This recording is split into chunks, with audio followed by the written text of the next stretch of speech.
அம்மன் அருள் TV நேயர்களுக்கு அன்பான வணக்கங்கள். உங்கள் பாரம்பரிய அருள்வாக்கு ஜோதிடர் பாலசுப்ரமணியன் அடியனின் அன்பு வணக்கங்கள். என்றும் குருவழியில் குருவை நேசிப்போம், குருவை போற்றுவோம். நம்ம பார்க்க போற தலைப்பு குரு பெயர்ச்சி.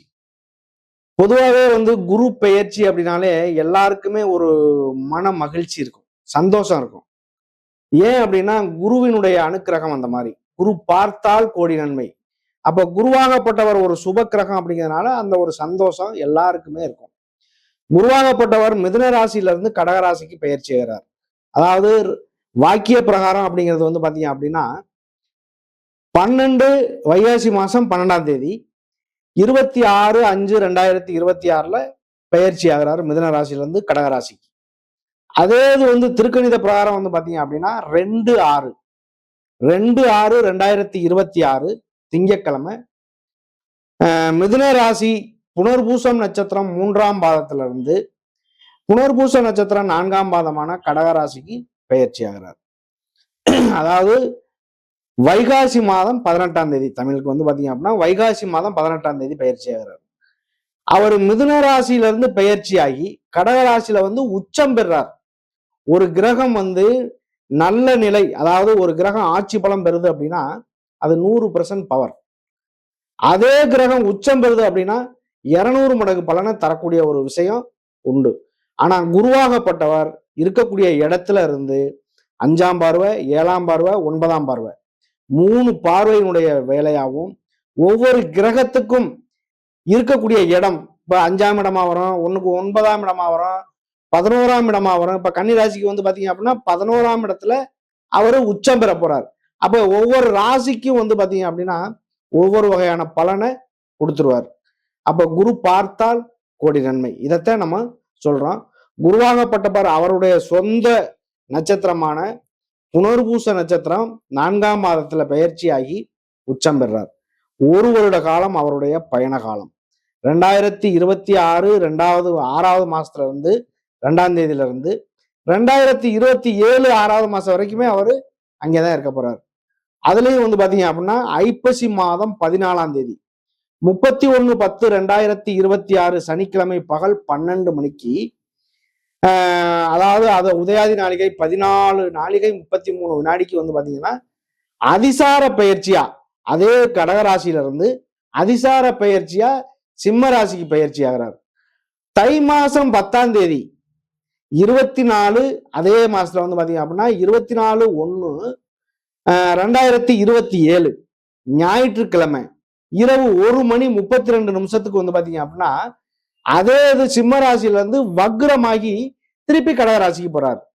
அப்போ ஒரு ராசியில ஒரு வருட பயண காலமா இருந்தாலும் அதிசார பயிற்சியும் இருக்கு, அதே இது பின்னோக்கி நகரக்கூடிய வக்ர பயிற்சியும் இருக்கு.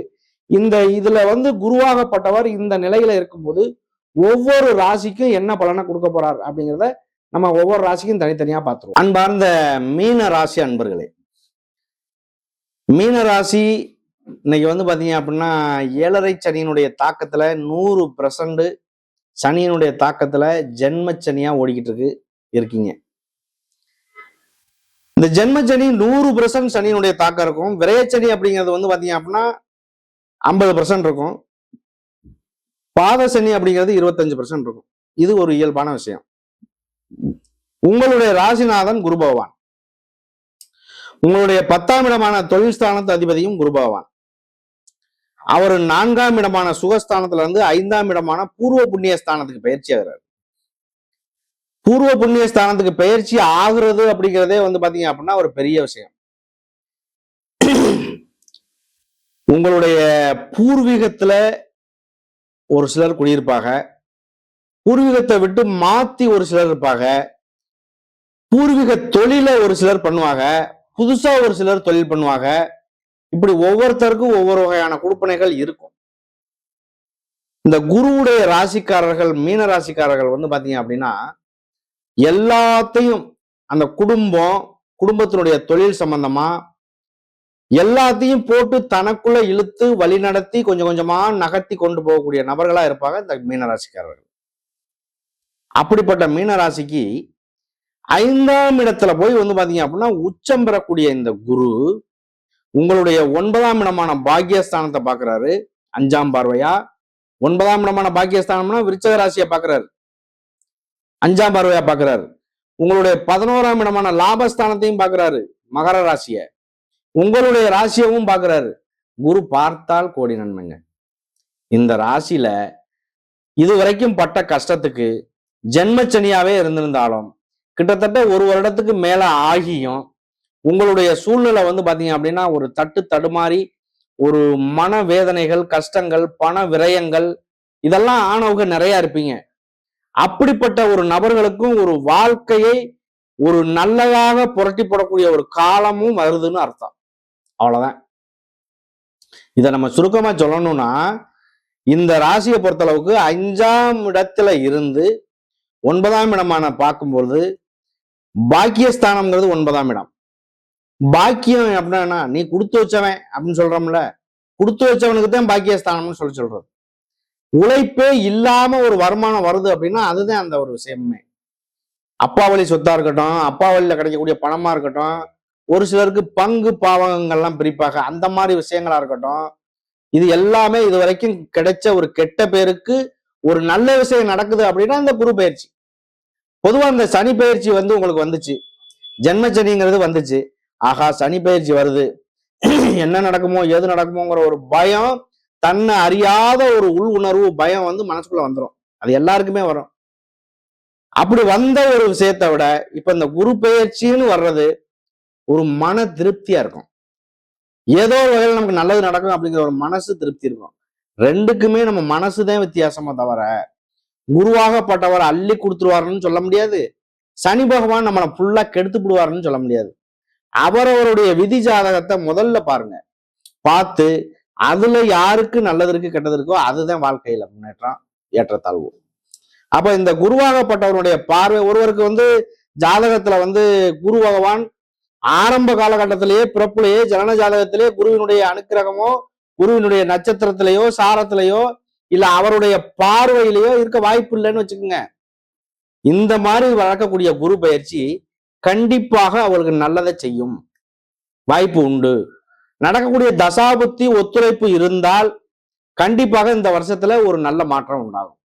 திருமணம் சார்ந்த விஷயம், காதல் திருமணங்கள் கைகூடும், வேலையில உத்தியோகங்கள் நல்லதா கிடைக்கும். 9ஆம் இடம் அப்படிங்கிறதுனால வெளியூர் வெளிநாடு இந்த மாதிரி ஒரு நல்ல விஷயங்கள் நடக்கும். அது இல்லாம இட சம்பந்தமா சொத்து சம்பந்தமா இந்த மாதிரி உள்ள பிரச்சனைகள் தீரும். அப்படி ஒவ்வொன்றையும் சொல்லிக்கிட்டே போலாம் நல்லது நடக்கிறதுக்கு. அப்படிப்பட்ட இந்த மீன ராசிக்கு உங்களுடைய 11ஆம் இடத்தையும் பார்க்குறாரு, லாபஸ்தானத்தை. சார் பேங்க்ல நான் டெபாசிட் பண்ணியிருந்தேன், அந்த டெபாசிட் பண்ணியிருந்த பணம் எப்போ வரும்னே தெரியல, ஒரு இழுவ பருவையில் இருக்கு, எல்ஐசி போட்டிருந்தேன் இல்ல ஏதோ ஒரு பாலிசி போட்டிருந்தேன், இதெல்லாம் வருமா? இல்ல ஏதோ ஒரு விஷயத்துல நான் பணத்தை கட்டி ஏமாந்துட்டேன், அது வருமா? இப்படிப்பட்ட கேள்விகளுக்கெல்லாம் இது ஒரு விடிவு காலமா இருக்கும் ஒரு சிலருக்கு. அப்படிப்பட்ட இந்த மீனராசிக்கு இந்த மாதிரி விஷயங்களும் உண்டு. 11ஆம் இடமான லாபஸ்தானம் அப்படிங்கிறதுனால கண்டிப்பாக அவங்களுக்கு லாபஸ்தானம் பணபரஸ்தானம் தான் 11ஆம் இடமே. 2ம் 11ங்கிறது ஒருவருக்கு ஒரு ஜாதகத்தில் விதி ஜாதகத்தில் பணபரஸ்தானம். அப்ப அது சம்பந்தமான பிரச்சனைகள் கண்டிப்பாக தீரும். உங்களுடைய ராசியவும் பார்க்கிறாரு, 9ஆம் பார்வையா பார்க்கிறாரு. உங்களுடைய ராசியை பார்க்கறதுங்கிறது பெரிய விஷயம். 11ஆம் இடத்துக்குள்ள அதிபதியும் சனி பகவான், உங்களுடைய ராசியில இருக்கிறதும் ஜென்மச்சனியாவும் சனி பகவான். அப்ப அந்த சனி வந்து ஒரு விஷயத்தை தடுக்கிறாரு அப்படின்னா அதை சுபமா ஆக்குறது குரு பகவான். ஒருவருடைய ஜாதகத்தில் தோஷமே இருந்தாலும் குருவினுடைய பார்வைக்கு அது வந்துருச்சு அப்படின்னா தோஷத்தை கூட நிவர்த்தி பண்ணக்கூடிய ஒரு சக்தி அப்படிங்கிறது குரு பகவானுக்கு உண்டு. அப்படிப்பட்ட குரு 5ஆம் இடத்துல உச்சம் பெற்று நடத்துறாரு. குரு உச்சம் பெற்றால் ஒரு 100% பவர் இருக்கு அப்படின்னா 200 மடங்கு பலனை தரக்கூடிய ஒரு விஷயம் அதுல உண்டு. அதனாலதான் குரு வந்து சுபக்கிரகம், குரு பார்த்தால் கோடி நன்மை, குரு அருள் இல்லையே திருவருள் இல்லைன்னு சொல்றேன். ஒருவருடைய அருள் பெறணும் அப்படின்னா குருவினுடைய அருள் பெறும் பொழுது அவருடைய வாழ்க்கையில முன்னேற்றம்ங்கிறது கண்டிப்பா உண்டு. பயப்பட வேண்டிய அவசியமே இல்லை. இதுல பாத்தீங்க அப்படின்னா புரட்டாதி நட்சத்திரம் ஒரு பாதம் வருது. இந்த பூரட்டாதி நட்சத்திரம் அப்படிங்கிறது பாத்தீங்க அப்படின்னா குரு பகவானுடைய நட்சத்திரமே. அந்த ஒரு பாத நட்சத்திரத்துல உள்ளவங்களுக்கு இந்த குருவினுடைய பார்வை கிடைக்கையில கண்டிப்பாக அவங்களுடைய வாழ்க்கையில இந்த பாதத்துல உள்ளவங்களுக்கு பர்டிகுலரா சொல்லணும் அப்படின்னா கண்டிப்பாக இந்த புனர்பூச நட்சத்திரம் 4ஆம் பாதத்துல எவ்வளவு நாள் நிக்கிறாரோ அந்த நாளையில இவங்களுக்கு ஒரு நல்ல விஷயம் நடக்கும். இது அருமையான விஷயம், பயப்பட வேண்டிய அவசியமே இல்லை. அடுத்து உத்திரட்டாதி நட்சத்திரம், சனி பகவானுடைய நட்சத்திரம். சனி பகவான் இன்னைக்கு பாத்தீங்க அப்படின்னா மீனராசியில தான் இருக்காரு. இந்த சனி அப்படிங்கிறது பாத்தீங்க அப்படின்னா சனிங்கிற ஒரு விஷயம் கேட்டாலே அலர்ஜி ஆகுது அப்படின்னு சொல்றவங்களும் இருக்காங்க. எனக்கு தசாபுத்தி சனியினுடைய தசாபுத்தியில தான் எனக்கு அள்ளி கொடுத்துட்டு போச்சுன்னு சொல்லக்கூடியவங்களும் இருப்பாங்க.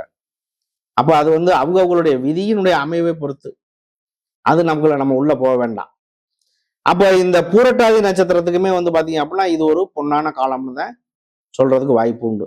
ஏன்னா குரு பார்வைக்குள்ள வந்துட்டீங்கல்ல, அது என்ன தோஷமா இருக்கட்டும், என்ன நஷ்டமா இருக்கட்டும், என்ன பிரச்சனையா இருக்கட்டும், பிரச்சனையை தீர்க்கக்கூடிய ஒரு விஷயம்தான் குருவினுடைய பார்வை. ஓகே, அடுத்து ரேவதி நட்சத்திரம். ரேவதி நட்சத்திரம் 4 பாதங்கள். இந்த ரேவதி நட்சத்திரம் 4 பாதங்கள் பாத்தீங்க அப்படின்னா புதனுடைய நட்சத்திரம். ஒரு ராசியில 9 நட்சத்திரங்கள், 9 நட்சத்திரத்துல பாத்தீங்க அப்படின்னா 3 பிரிவா வருது. 3 பிரிவிலையுமே பூரட்டாதி நட்சத்திரம் குருவுடைய நட்சத்திரம், அடுத்து சனியுடைய நட்சத்திரம், புதனுடைய நட்சத்திரம், 3 பேரும் ஒரு இதை அரசாட்சி பண்றாங்க. அப்ப இந்த குருவினுடைய நட்சத்திரங்கிறது குருவினுடைய வீடுங்கிறது அப்ப ஒரு விஷயம் அதுலயே வருது. அப்ப ஏதோ ஒரு வகையில டபுளாவும் கிடைக்கும். ஒரு சிலருக்கு ஒரே வருமானம், அதை டபுளா நான் 2 தொழில் பண்றேன் சார், ஒரு தொழில் பண்றேன், அந்த ஒரு தொழில் பண்ணும் போதே இன்னொரு வருமானம் வர்றதுக்கு உண்டான வழியும் தேடுறேன். செலவு அப்படிங்கிறது எந்த செலவையும் யாரும் குறைக்கிறதுக்கான வாய்ப்பு இருக்கவே இருக்காது. இருக்க தொழில் அப்படிங்கிறது பாத்தீங்க அப்படின்னா தொழிலா இருக்கட்டும், செலவா இருக்கட்டும், குடும்பத்துல உள்ள செலவுகள் எல்லாமே பாருங்க, எந்த செலவையும் குறைச்சு பண்ணணுங்கிறதுக்கான வாய்ப்பு ரொம்ப கம்மியா இருக்கும். அதே ஒரு விஷயத்துல வருமானத்தை தேடிக்கிறதுக்கு உண்டான வழி, அதிகப்படுத்திக்கிறதுக்கு உண்டான வழிகள் இருக்கு, அதை பயன்படுத்தலாம். அப்படிப்பட்ட வழியில இந்த குரு பெயர்ச்சி உங்களுக்கு கண்டிப்பாக ஒரு சாதகமான சூழ்நிலையை பயன்படுத்தும். நன்றி, வணக்கம்.